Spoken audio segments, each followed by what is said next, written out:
Hello বন্ধুরা, মিঠুস ক্রিয়েশনের আমি মিঠু আবার এসে গেছি তোমাদের সামনে নতুন একটি ডিআইওয়াই ভিডিও নিয়ে। তো দেখো, আজ আমরা কিন্তু এই ধরনের কমফোর্টের বোতল দিয়েই কিন্তু ডিআইওয়াই বানাবো। তো আমরা কিন্তু এই ধরনের বোতলগুলো কমফোর্ট শেষ হয়ে গেলে ফেলে দিই, তো সেগুলোই আজকে কীভাবে রিইউজ করা যায় সেটাই তোমাদের সঙ্গে শেয়ার করবো। তো লাগবে আমাদের একটা কার্ডবোর্ডকে কিন্তু আমরা এইভাবে কেটে নেব। তারপর দেখো, গ্লুগানের সাহায্যে আমরা কিন্তু ওই মাঝখানে এটাকে আটকে নেব। তারপর দেখো, অ্যালুমিনিয়ামের ফয়েল দিয়ে বোতলের যে মুখের সামনের অংশটা ওখানটা আমরা কিন্তু এইভাবে বন্ধ করে দেব। তারপর আমি এখানে কিন্তু হোমমেড ক্লে ইউজ করছি। তো হোমমেড ক্লে ইউজ করার জন্য প্রথমে কিন্তু ফেভিকল আঠা দিয়ে দেব, তারপর আমরা কাজটা করব। তো তোমরা যেখানেই চিপকাবে হোমমেড ক্লে, তো একটু করে কিন্তু ফেভিকল আঠা দিয়ে দিও। যে কোনো হোয়াইট গ্লুও তোমরা নিতে পারো।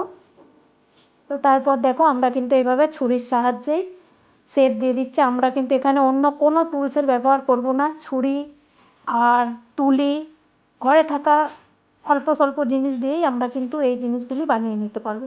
তো দেখো, তুলির পেছন দিয়েও আমরা কিন্তু এখানে শেপ দিয়ে দিচ্ছি। তোমরা কিন্তু আমি যেইভাবে বানাচ্ছি তোমরা কিন্তু একবার হলেও বাড়িতে বানিয়ে দেখো। খুব ইজি প্রসেসেই আমি কিন্তু তোমাদের সঙ্গে শেয়ার করি এই ডিআইওয়াইগুলি। তোমরা কিন্তু প্রথমেই মাস্কিং টেপটা দিয়ে দিও। আমি কিন্তু প্রথমে দিতে ভুলে গিয়েছিলাম, তারপর কিন্তু কিছুটা করার পর দেখো আমি মাস্কিং টেপ দিয়ে দিচ্ছি। মাস্কিং টেপটা দিয়ে দিলে কী হয়, সাইডের ফিনিশিংগুলো খুব সুন্দর আসে। তোমরা কিন্তু প্রথমেই দিয়ে দিও, তারপর কাজটা আরম্ভ করো। তো এইভাবে কাঁচি দিয়ে কেটে নেবো সাইডগুলো, তারপর এইভাবে আটকে নেব। তো খুব সহজেই কিন্তু কার্ডবোর্ডের ফিনিশিং সুন্দর আসে এই মাস্কিং টেপে। তারপর দেখো আমি আবার কাজটা আরম্ভ করছি। তো আমি কিন্তু ফিনিশিং দেওয়ার জন্য একবারেই তুলিতে অল্প জল নিয়ে আমি কিন্তু ব্রাশ করে নিচ্ছি।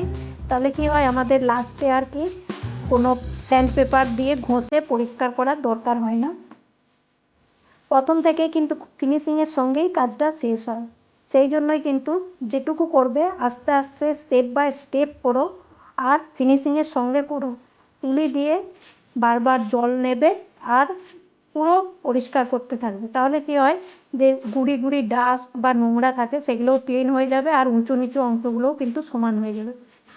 তো এইভাবেই কিন্তু আমি একটা দেখো বানাচ্ছি। পুরো ভিডিওটা কিন্তু তোমরা ধৈর্য সহকারে দেখতে থাকো, তাহলে বুঝতে পারবে।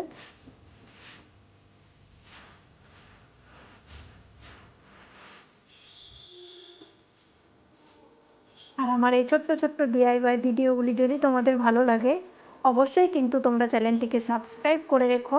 পাশে থাকা বেল আইকনটিকেও প্রেস করে রেখো, যাতে আমার ভিডিও ছাড়ার সঙ্গে সঙ্গে তোমাদের কাছে নোটিফিকেশান পৌঁছে যেতে পারে। আর ভালো লাগলে বন্ধুদের সঙ্গে শেয়ার করো। কমেন্টে জানিও কেমন লাগলো ভিডিওটা, আর কী ধরনের তোমরা ভিডিও দেখতে চাও।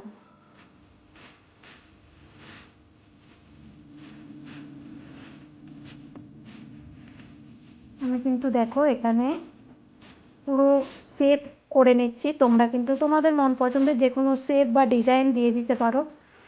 তারপরে দেখো আমি এখানে মুখও বানিয়ে নিচ্ছি, নাক, চোখ, মুখ সবই কিন্তু হবে। তো এরকম জিনিস কিন্তু তোমরা যদি দোকানে বা বাজারে কিনতে যাও খুব কস্টলি হয়। তো তোমরা খুব সহজেই কিন্তু বাড়িতেই বানিয়ে নিতে পারো। আমি কিন্তু এখানে পেনের ঢাকনা দিয়ে দেখো চোখের শেপ দিয়ে দিলাম। তারপর কিন্তু ছুরির সামনের অংশ দিয়ে আরেকটু পুরো প্রপার শেপ দেওয়ার চেষ্টা করছি। এখানে আমি কিছু ছোট ফুল বানিয়ে নিয়েছি, মাথার ওপরটায় ও নিচটায় দিয়ে দিলাম। তারপর দেখো আরেকটা বানিয়ে নেব। ওটা ছেলে বানিয়েছিলাম, তো এটাকে আমরা কিন্তু মেয়ে বানিয়ে নেব।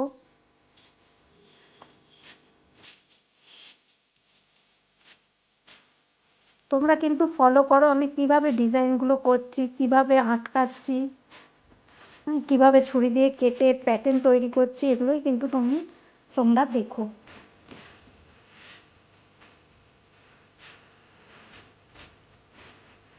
অবশ্যই দুদিক পর পর করবে, তাহলে কিন্তু তোমাদের শেপ সমানে আসবে।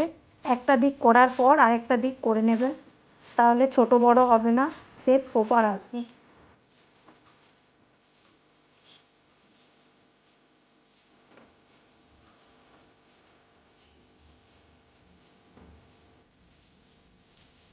তো দেখো আবার কিন্তু সেই ছুরির পেছনের অংশ দিয়ে আমরা কিন্তু শেপ দিয়ে দিচ্ছি।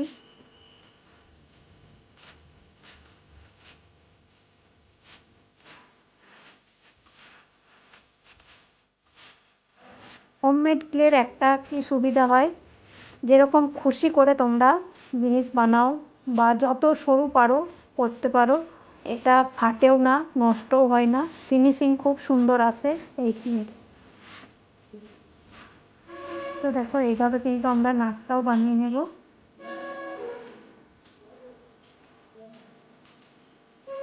তো আমাদের কিন্তু দুটোই রেডি হয়ে গেল।